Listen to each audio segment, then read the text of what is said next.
Good morning, everybody.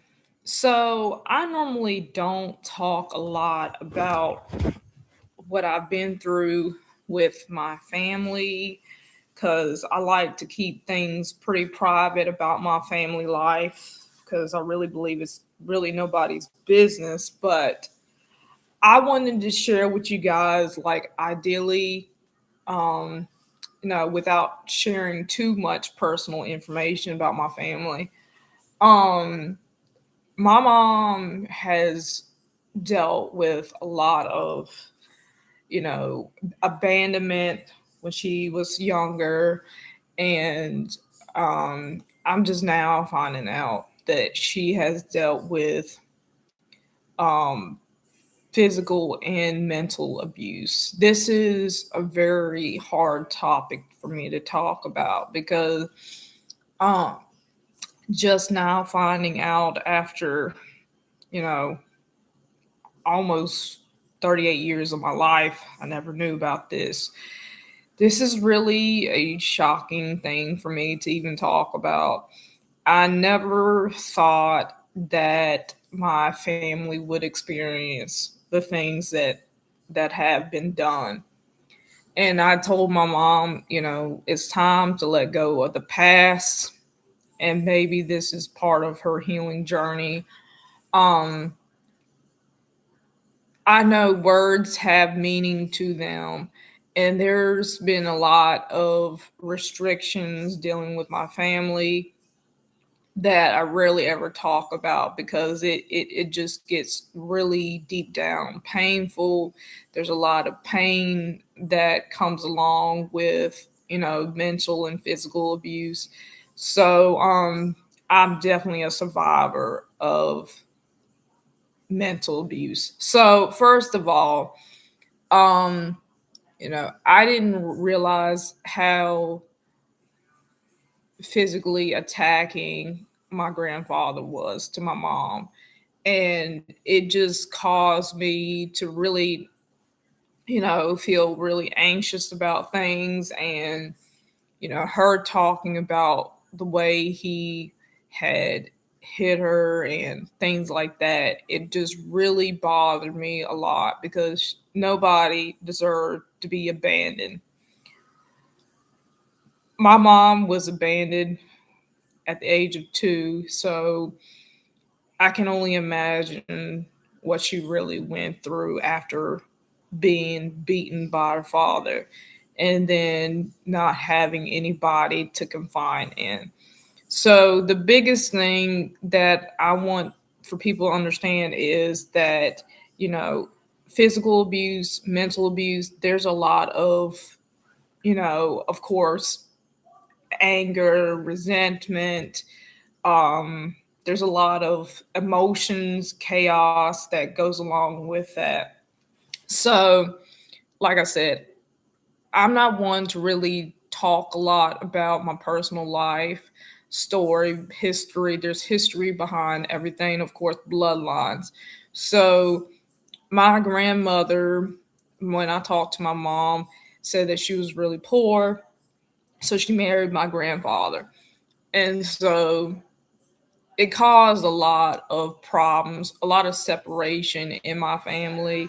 I never really understood why my uncles, they felt the need to talk more about money. Money was equals power, of course. And so therefore there was a lot of separation.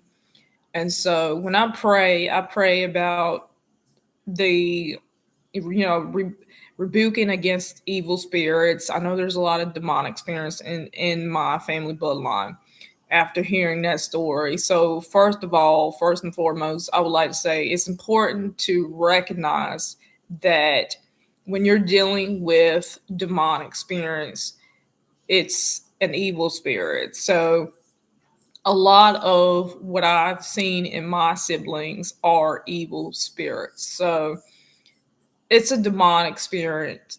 And so I feel like being vulnerable and talking about this will help me and just dealing with the grieving of my dad is a really a lot to talk about. So I really had to think about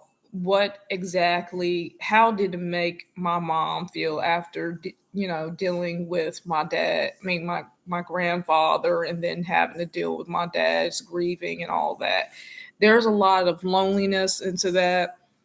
Um, I couldn't believe after so long of my grandfather treating my mom the way he did. And Chinese ancestors, they did that a lot to their kids, so I know I'm not the only person that has gone through this situation. um I can relate a lot to Maddie, my friend Maddie, about this because she's dealt with a lot of trauma bonding in her life. It's important to recognize that you should never accept or tolerate abuse, whether it's physical, mental, or spiritual abuse, because it can hurt you quite a bit financially, and not only financially, but it can take a toll on your mental health. So it's important to establish good set of boundaries with toxic people in your life so that you can grow and learn and develop a better pattern of what you are dealing with in your life. And for those of you who have really kept me going, thank you from the bottom of my heart. I appreciate those people who really been concerned about me, who have really been there for me and understood that this is not something that I ever wanted in my life. You know, the devil's the devil, and I know my grandfather is probably in hell by now. I'm pretty sure he is, after doing that abandonment and not just even caring a damn thing about my mother. So, it's so critical to address what needs to happen and to put a stop to these bloodlines, because the continuance of destruction, it does not need to enter into that. It is sad, it's a tragedy, and I truly believe in wholeness and abundance. So everybody, I hope everybody has a good Sunday morning. And for those of you who have been praying for me and my family, thank you for my church family to keep praying for me as I go through this season. Um, I definitely, feel a lot better knowing that I'm not the only one going through this.